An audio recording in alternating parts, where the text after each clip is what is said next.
కలిగిన బాగా popular race F1. దాని చుట్టూ మర్చెండైజింగ్, దాని చుట్టూ కొన్ని సిటీల యొక్క గ్రోత్, దాని చుట్టూ మొనాకో అనే ఒక సిటీ ఉంటుంది, ఒక కంట్రీ కమ్ సిటీ. అది మొనాకోలో జరిగే గ్రాండ్ ప్రీ వరల్డ్ ఫేమస్. అక్కడ పెద్ద పెద్ద వాళ్ళు ప్రపంచంలో ఉండే బిలియనీర్లు అందరూ దిగుతారు. అసలు ఆ మొనాకో అనే సిటీ వెలుగులోకి వచ్చిందే ఈ ఫార్ములా 1 రేస్ వల్ల. అట్లా ఒక ఫార్ములా 1 రేస్ని ప్రపంచవ్యాప్తంగా ఒక అంచనా ప్రకారం 200 కోట్ల పైచిలకు మంది చూస్తారు. 2 బిలియన్ ప్లస్ పీపుల్ చూస్తారు. అంత popular racing formula 1 racing. So మన దేశంలో కూడా ప్రయత్నాలు జరిగి చివరికి ఉత్తరప్రదేశ్లో అప్పుడు జేపీ గ్రూప్ అని ఉండేది, ఇప్పుడు కూడా ఉన్నట్టుంది, జయప్రకాష్ గ్రూప్. నోయిడాలో వారు ఒక ట్రాక్ కట్టారు, పెద్ద ట్రాక్ కట్టి ఆ ట్రాక్లో ఫార్ములా 1 వాళ్ళని ఒప్పించి మొత్తానికి ఉత్తరప్రదేశ్ నోయిడాలో డబ్బులు మేము పెడతాము అని చెప్పి 1700 కోట్ల రూపాయలు ఖర్చు చేసి, ఇది ఎప్పుడు నేను చెప్పేది 2009-10 ఆ ప్రాంతంలో 1700 కోట్ల రూపాయలు ఖర్చు చేసి ఆనాడు 2009, 10, 11. ఎందుకంటే ఒక రేస్ అనేది ఒక సంవత్సరం కోసం జరగదు. రేస్ అనేది ఎప్పుడైనా కూడా ఒక 4 సంవత్సరాలు 3 సంవత్సరాలు సైనింగే. ఎందుకంటే ఒకటేసారి అట్లా వచ్చి ఇట్లా రేస్ చేసి వెళ్ళిపోవడానికి కాదు, ఉండదు.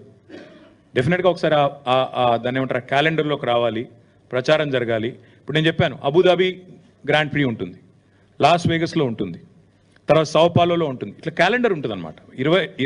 12 నెలల్లో ప్రతి 2వ శనివారం ఇది ఉంటుంది రేసు. అవన్నీ ముందే డిసైడ్ అయ్యి ఉంటాయి ఎక్కడెక్కడ రేస్ జరుగుతుంది అని చెప్తే మోటార్ స్పోర్ట్స్ ఎంతూజియాస్ అందరూ కూడా అయితే టీవీలో చూడడమో లేదా టికెట్లు కొనుక్కొని అక్కడ పోయి రేస్ చూడడమో ప్రత్యక్షంగా ఇవన్నీ జరుగుతూ ఉంటాయి.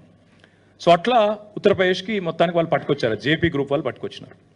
3 సంవత్సరాలు జరిగింది race, 9, 10, 11. For whatever reason 3 సంవత్సరాల తర్వాత వాళ్ళకు ఫార్ములా 1 వాళ్ళు ఇక మళ్ళీ మేము రాము ఇండియాకి అని చెప్పి క్యాన్సిల్ చేసుకొని 11 తర్వాత వాళ్ళు వెళ్ళిపోయినారు. ఈ రీజన్స్ నాకు తెలియదు, కానీ దాదాపు అప్పట్లో జేపీ గ్రూపు, అక్కడ ఉత్తరప్రదేశ్ ప్రభుత్వము అందరు కలిసి ఖర్చు పెట్టిన అమౌంట్ 1500 నుంచి 1700 కోట్లు. 1500 నుంచి 1700 కోట్ల రూపాయలు ఆ రేస్ నిర్వహణ కోసం ఖర్చు పెట్టారు. సరే, అందులో కొంత రెవెన్యూ కూడా వచ్చి ఉంటుంది, వచ్చిన వాళ్ళు చూడడానికి, స్పాన్సర్స్, దానికి దీనికి కొంత రెవెన్యూ కూడా వచ్చి ఉంటుంది. తర్వాత ఇంకా మళ్ళీ భారతదేశంలో మోటార్ స్పోర్ట్స్ రేసులు ఆ స్థాయిలో ఎన్నడూ జరగలేదు, చిన్నవి జరుగుతుంటాయి. ఫార్ములా 4 రేస్ అని మొన్ననే చెన్నైలో జరిగింది. నిన్నగాక మొన్న మీరు చూసింటారు, అమిత్ షా గారు జమ్మూ కాశ్మీర్లో ఫార్ములా 4 రేస్ జరిగింది, ఇది గర్వకారణం భారతదేశానికి అని కూడా మొన్ననే ట్వీట్ చేశారు, చూసింటారు మీరు. అట్లాగే చెన్నైలో మొన్ననే అక్కడి ప్రభుత్వం, స్టాలిన్ గారు, వారి కుమారుడు డిప్యూటీ సీఎం ఉదయ్ స్టాలిన్ 42 కోట్లు ప్రభుత్వం నుంచి ఖర్చు పెట్టి ఫార్ములా 4 రేస్. ఫార్ములా 4 అంటే నిజంగా చెప్పాలంటే ఫుడ్ చైన్లో చాలా కింద ఉంటుంది. F1 తర్వాత F2 తర్వాత F3 తర్వాత F4 అలా. సో ఈ రకంగా ఈ రేసుల కోసం దేశవ్యాప్తంగా పోటీ ఎప్పటి నుంచో ఉంది. సో ఆ క్రమంలో గత 10, 11, 12 సంవత్సరాలుగా ఒక కొత్త ట్రెండ్ స్టార్ట్ అయింది. ఈరోజు మనం 2024 సంవత్సరంలో ఉన్నాం, ఇంకా 4 రోజులు అయితే 2025లో ఉంటాం. గత 2013-14 నుంచి ఎప్పుడైతే ఐస్ ఇంజన్ పోయి, ఐస్ అంటే ఇంటర్నల్ కంబషన్ ఇంజన్, డీజిల్ పెట్రోల్తో నడిచే ఇంజన్లు, అది పోయి ఎలక్ట్రిక్ వాహనాలు రావడం స్టార్ట్ అయిందో, ఎలక్ట్రిక్ వెహికల్స్ రావడం స్టార్ట్ అయిందో, అప్పటి నుంచి రేసింగ్లో కూడా ఎలక్ట్రిక్ వెహికల్స్ని తీసుకురావాలనే ఒక కొత్త కాన్సెప్ట్తోని ఈ ఫార్ములా ఈ అంటే ఈ అంటే ఎలక్ట్రిక్, ఆ రేసింగ్ స్టార్ట్ అయింది. ఆ రేసింగ్ స్టార్ట్ అయిన తర్వాత దానికి కూడా విస్తృతమైన ప్రచారం వచ్చింది, దానికి కూడా విపరీతమైన ప్రచారం, విపరీతమైన అట్రాక్షన్ వచ్చింది. సో ఈ క్రమంలో మన గవర్నమెంట్ తెలంగాణలో ఇక్కడ టీఆర్ఎస్ గవర్నమెంట్, బీఆర్ఎస్ గవర్నమెంట్ ఏర్పడిన తర్వాత 2014లో మేము చాలా ఆలోచన చేసినాం, ఏ సెక్టర్స్లో మనం పెట్టుబడులు ఆహ్వానించవచ్చు, ఏ రంగాల్లో మనం విస్తృతంగా తెలంగాణ ప్రయోజనాలను కాపాడవచ్చు. ఆ ఉద్దేశంతో 14 థ్రస్ట్ ఏరియాస్ అంటారు, 14 కీలక రంగాలను ఐడెంటిఫై చేసి మా ఇండస్ట్రియల్ పాలసీలో, ఆనాటి టీఆర్ఎస్ గవర్నమెంట్ ఇండస్ట్రియల్ పాలసీలో 14 రంగాలను ఐడెంటిఫై చేశాం. అందులో ఒకటి ఆటోమొబైల్ రంగం, అందులో ఒకటి రెన్యూవబుల్ ఎనర్జీ. ఆటోమొబైల్ రంగం, అదేవిధంగా రెన్యూవబుల్ ఎనర్జీ రంగం, ఈ రెండిటి కలయికనే ఎలక్ట్రిక్ వెహికల్స్. అందుకే ఏమనుకున్నామంటే ముందుగా ఎలక్ట్రిక్ వెహికల్ పాలసీ తీసుకొని రావాలి, భవిష్యత్ అంతా కూడా ఎలక్ట్రిక్ వాహనాలది అవుతుంది. ప్రజలు ఈ కాలుష్యంతో సతమతం అవుతూ ఉన్నారు. ముఖ్యంగా ఈ వెహిక్యులర్ పొల్యూషన్ ఏదైతే ఉందో మనం చూస్తూ ఉంటాం, ఎప్పుడైనా బండి మీద పోతుంటే ముంగట బస్సు గుప్పమని ముఖం మీద పొగొడితే ముఖం అంతా మసైపోతుంది. కాబట్టి భవిష్యత్ అంతా ఎలక్ట్రిక్ వాహనాలదే, ఎలక్ట్రిక్ బస్సులు కానీ ఎలక్ట్రిక్ కార్లు కానీ బహుళ ప్రాచుర్యం పొందుతాయి. ఇవి భవిష్యత్తులో ఫార్ములా 1 ఉండకపోవచ్చు, ఉంటే గింటే మళ్ళీ ఫార్ములా ఈ రేసే ఉంటుందని చెప్పి మనం ఈ క్రమంలో, అంటే మళ్ళీ ఒక ఎగ్జాంపుల్ చెప్తా ఉన్నా, అది కూడా చంద్రబాబు నాయుడు గారు చెప్తా ఉన్నా. చంద్రబాబు నాయుడు గారు ముఖ్యమంత్రిగా ఉన్నప్పుడు 2001లో జినోమ్ వ్యాలీ అని ఒకటి పెట్టారు షామీర్పేట దగ్గర, తుర్కపల్లి దగ్గర పెడితే ఈరోజు ఆ జినోమ్ వ్యాలీ నుంచి ప్రపంచవ్యాప్తంగా మనకి వ్యాక్సిన్ల ఉత్పత్తికి అదొక కేంద్రమైంది, ఒక హబ్ అయింది. అంటే మొక్క ఒకరు నాటొచ్చు, విత్తనం ఒకరు పెట్టొచ్చు, కానీ దాని ఫలాలు అల్టిమేట్గా భవిష్యత్ తరాలకు అందుతాయి. అట్లా ముందు చూపుతో కొన్ని కార్యక్రమాలు ప్రభుత్వాలు చేయాలి, చేస్తాయి. బుద్ధున్న ప్రభుత్వం అంటే చేస్తుంది. మేము కూడా ఏమనుకున్నామంటే తెలంగాణలో కేసీఆర్ గారి నాయకత్వంలో ఆటోమొబైల్ మరియు ఈ రెన్యూవబుల్ ఎనర్జీ ఎలక్ట్రిక్ వెహికల్స్ దీనికి తెలంగాణ భారతదేశంలోనే కేంద్రంగా ఉండాలి అనే ఎజెండాతో ప్రయత్నాలు ప్రారంభించినాం. ప్రారంభించే క్రమంలో స్టడీ చేశాం. చెన్నైలో ఒక ఆటోమొబైల్ కేంద్రం ఉంది, అక్కడ చాలా కంపెనీలు, ఫోర్డ్ లాంటి కంపెనీలు మ్యానుఫ్యాక్చరింగ్ పెట్టాయి. అట్లాగే పూణేలో కొన్ని ఆటోమొబైల్ పార్ట్స్ తయారు చేసే కంపెనీలు అంతా కూడా అక్కడ ఉన్నాయి.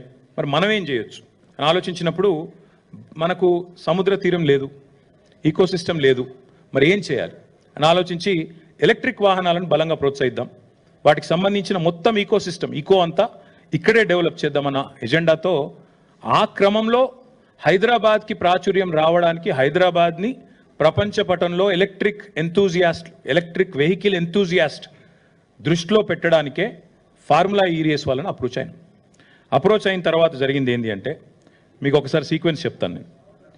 మనము వాళ్ళతోన అప్రోచ్ అయ్యి ఒక మొట్టమొదటి అగ్రిమెంట్ ఎప్పుడు సైన్ చేశామంటే 25 అక్టోబర్ 2022. ఇది వరుసగా 4 సీజన్స్ కోసం సైన్ చేశాం. ఇదేదో రేసు కోసమో రేస్ నుండి వచ్చే గ్లామర్ కోసమో చేసింది కాదు. రేస్ చుట్టూ ఒక తెలంగాణ మొబిలిటీ వ్యాలీ అనేది ఏర్పాటు చేయాలి, జినోమ్ వ్యాలీ మాదిరిగా. అందులో ఇన్నోవేషన్ జరగాలి, రీసెర్చ్ జరగాలి, మ్యానుఫ్యాక్చరింగ్కి తెలంగాణ హబ్ కావాలి. ఎలక్ట్రిక్ వాహనాలకు భారతదేశంలో అడ్డా ఎక్కడుంది అంటే తెలంగాణ ఉంది అని ప్రపంచం మాట్లాడుకోవాలి. ఇది మా ఎజెండా. దానికోసమే ఇదంతా కూడా చేసి మేము ఫార్ములా ఈ వాళ్ళతో సంప్రదించి వాళ్ళు రామన్నారు. ముందు మాకు ఇండియాలో ఫార్ములా 1 గతంలో చేదు అనుభవం ఉంది కాబట్టి మేము రాము, ఇండియాలో ఇన్ఫ్రాస్ట్రక్చర్ ఆ స్థాయిలో ఉందా అన్నారు. వారిని ఒప్పించడానికి చాలా ప్రయత్నాలు చేయాల్సి వచ్చింది. వారిని ఒప్పించడానికి, వారిని కలవడానికి చాలా తంటాలు పడి మొత్తానికి ఒప్పించినాం. సియోల్ లాంటి నగరాలతో పోటీపడి సాధించి హైదరాబాద్కి, అంటే ఇది భారతదేశం యొక్క ఈవెంట్, ఇది ఒక హైదరాబాద్ ఈవెంటో తెలంగాణ ఈవెంటో కాదు. Formula E was coming to India and incidentally we were able to get that to our state and our city Hyderabad. 25/10/2022 రోజు మనం మొట్టమొదటిసారి వారితో ఒక అగ్రిమెంట్లోకి ఎంటర్ అయ్యాం. Between municipal administration department from government of Telangana and వాళ్ళ వైపు నుంచి ఫార్ములా ఈ వాళ్ళు, అదేవిధంగా ఒక ప్రమోటర్. ఎందుకంటే ఈ రేస్ జరపాలి అన్నప్పుడు కొంత ఖర్చు అవుతున్నప్పుడు ప్రైవేట్ వ్యక్తుల్ని భాగస్వాములు చేసి వాళ్ళకు కూడా అడ్వర్టైజింగ్ రైట్స్ ఇచ్చి, ఎందుకంటే 50 కోట్ల మంది చూసే రేసు ఫార్ములా ఈ, కాబట్టి వారికి కూడా ప్రాచుర్యం కలిగే విధంగా, వారికి కూడా లాభం కలిగే విధంగా అడ్వర్టైజింగ్లో చేయాలని చెప్పి అట్లా ప్లాన్ చేసి మొత్తానికి ఏఎస్ జెన్ అనే ఒక కంపెనీ, గ్రీన్ కో అనే కంపెనీ ఉంటుంది, దాని సబ్సిడరీ, వాళ్ళతోన మనం అగ్రిమెంట్ చేసుకున్నాం. మొత్తం అన్ని క్లియర్గా రాసుకున్నాం. అగ్రిమెంట్లో ఏం హేరాఫేరీ లేదు, ఏం నాకు అగ్రిమెంట్ కాపీ కూడా ఉంది, ఇంకా ఇంత ఉంది, అది అందులో అన్నీ ఉన్నాయి. ఒకవేళ గొడవ అయితే ఎడుకోవాలి, ఏ కోర్టుకోవాలి, ఏ ఆర్బిట్రేటర్ కోవాలి, అవన్నీ కూడా అలా రాసుకొని ఇది 22 అక్టోబర్లో మనకు ఒప్పందం అయింది. 23 ఫిబ్రవరి 10 అప్పుడు రేస్ కూడా బ్రహ్మాండంగా కండక్ట్ చేశాం. ఒక రేస్ అంటే కేవలం ఆ ఒక్కరోజు కోసం జరిగిన రేస్ కాదు, దాని చుట్టూ ఆ వారం అంతా కూడా మొబిలిటీ వీక్ అని సెలబ్రేట్ చేశాం. అందులో ఇన్వెస్ట్మెంట్లు అనౌన్స్ చేశాం. హ్యుండై 1400 కోట్లు, అమర్ రాజా బ్యాటరీస్ 9500 కోట్లు, ఇంకా చాలా, ఇప్పుడు నాకు గుర్తులేవు కానీ చాలా ఎలక్ట్రిక్ కంపెనీలు వచ్చినాయి. ఆనంద్ మహీంద్రా గారు వచ్చారు, Mahindra racing was a part of it. Anand Mahindra గారు కూడా చాలా గర్వంగా, చాలా గొప్పగా ట్వీట్ చేసినారు, అసలు అద్భుతమైన రేసు మనం ఇక్కడ జరగడం అనేది మనందరికీ ఆనందదాయకం అని. చాలామంది పెద్దలు కూడా వచ్చినారు. ఇది కేంద్ర మంత్రి కిషన్ రెడ్డి గారు రేస్కి వచ్చి ఆయన మాట్లాడిన మాట మన ఒక స్థానిక తెలుగు ఛానల్తో, పూర్తిగా కేంద్ర ప్రభుత్వ సహకారంతో ఈ రేస్ జరుగుతోంది అని కొంత క్రెడిట్ కొట్టేసే ప్రయత్నం కూడా చేశారు. ఏ పాత్ర లేదు, మను లేదు, కానీ కొంత క్రెడిట్ కొట్టేసే ప్రయత్నం కూడా చేశారు. అనురాగ్ ఠాకూర్ గారు ఆయన వచ్చినాడు, ఆయన కూడా వచ్చి ప్రైజులు కూడా ఇచ్చారు. ఆయన ఇది అనురాగ్ ఠాకూర్ గారు, అప్పుడు ఆయన కేంద్ర క్రీడల శాఖ మంత్రి. ఇక ఆనంద్ మహీంద్రా గారు, ఇప్పుడే నేను చెప్పాను, Mahindra racing was a part of it. Mahindra group Anand Mahindra గారు చైర్మన్ అండ్ CEO, వారు కూడా వచ్చారు. వారి రేసింగ్ టీం కూడా పాల్గొన్నది. వారితో పాటు ఇంకా చాలామంది ప్రముఖ నటులు, చాలామంది పెద్ద పెద్ద వాళ్ళు పాపులర్ పర్సన్స్ చాలామంది వచ్చారు. సచిన్ తెండూల్కర్ గారు, అదేవిధంగా వారితో పాటు చాలామంది స్పోర్టింగ్ లెజెండ్స్ కూడా వారితో పాటు బాంబే నుంచి ఇతర ప్రాంతాల నుంచి వచ్చారు. అదేవిధంగా ఇక ప్రపంచవ్యాప్తంగా వీళ్ళంతా పాపులర్ డ్రైవర్స్, చాలా చాలా సూపర్ స్టార్లు. ఇప్పుడు మనకు అర్థం కాదు ఈ స్పోర్ట్, కానీ అర్థమైన వాళ్ళకి తెలుస్తుంది. ఇప్పుడు మనకి ఇక్కడ రామ్ చరణ్లు, షారుఖ్ ఖాన్లు ఎట్లనో అక్కడ వాళ్ళకు కూడా ఆ స్పోర్ట్ తెలిసిన వాళ్ళకి, ఆ క్రీడ తెలిసిన వాళ్ళకి వీళ్ళందరూ సూపర్ స్టార్లు. అదేవిధంగా చాలామంది యాక్టర్లు, రాజకీయ దిగ్గజాలు, మన ఇంకా చంద్రబాబు నాయుడు గారి డాటర్ ఇన్ లా బ్రాహ్మణి గారు, ఇంకా చాలామంది హైదరాబాద్లోని హూ ఇస్ హూ అందరు కూడా అటెండ్ అయ్యారు ఈ ఈవెంట్ మొత్తం కూడా ఫిబ్రవరి 23లో. అయితే ఈ రేసును ప్రమోట్ చేయడానికి మేము ఏ ఎఫర్ట్ కూడా వదిలిపెట్టలేదు. ఇది బాంబేలో గేట్వే ఆఫ్ ఇండియా కాడ ఆ రేస్ కార్ను డిస్ప్లే చేస్తూ దీనికి పబ్లిసిటీ ఇవ్వడానికి, బాంబే నుంచి కూడా విజిటర్స్ని అట్రాక్ట్ చేయడానికి అక్కడ పెడితే మహారాష్ట్ర ముఖ్యమంత్రి ఏక్నాథ్ షిండే, అప్పుడు కేంద్ర ఉపరితల రవాణా శాఖ మంత్రి నితిన్ గడ్కరీ గారు, వారందరూ కూడా వచ్చి ఈ రేస్ మా దగ్గర పెట్టాలి బాంబేలా, మీరు ఎట్లా కొట్టుకుపోయినరు అని ఆ రోజు వాళ్ళతో మైక్లనే లొల్లు కూడా పెట్టుకున్నారు. నెక్స్ట్ ఇయర్ మా దగ్గర పెట్టాలని చెప్పి కూడా అడిగారు.